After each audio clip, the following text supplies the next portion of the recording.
ओंकारं सकलकला श्रीकारं चतुर्वेदसाकारं चैतन्यसुधापूरं ज्ञानकमलकासारं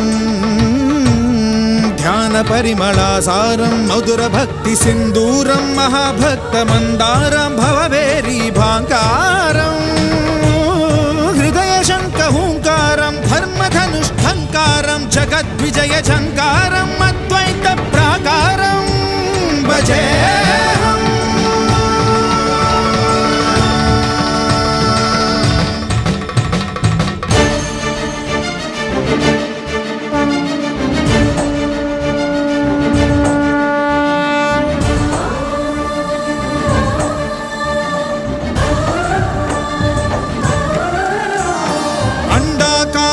पिंड भास्वत् ब्रह्मांड बांडनादलयद् ब्रह्मात्मक नव्य जीवनाधारं वर्णरहित वर्गमधित ललित ललित भावलुलित भाग्य रचित भोग्य महित वसुदैक कुटीरं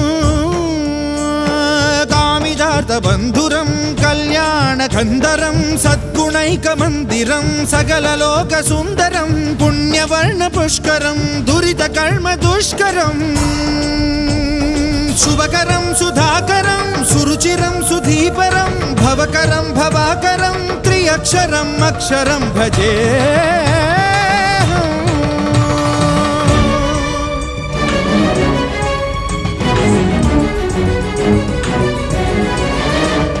माधव मायामय बहु कठिन विकट कंटक पद संसार कानन सुख ज्ञान सकट विहारम् अष्टाक्षरी प्रकृष्ट पंचाक्षरी विशिष्ट महामंत्र यंत्र तंत्र महिमालय गोपुरं घन गंभीरांबरं जंबू भूभंबरं निर्मल युग निर्घरं निरुपमान निर्झरं मधुर भोगी कुंजरं परमयोगी बंजरं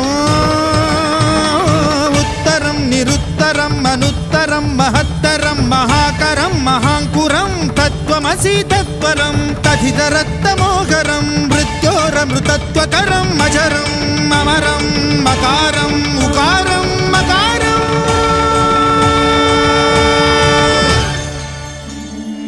ओंकारम् अद्वैत प्राकारम्।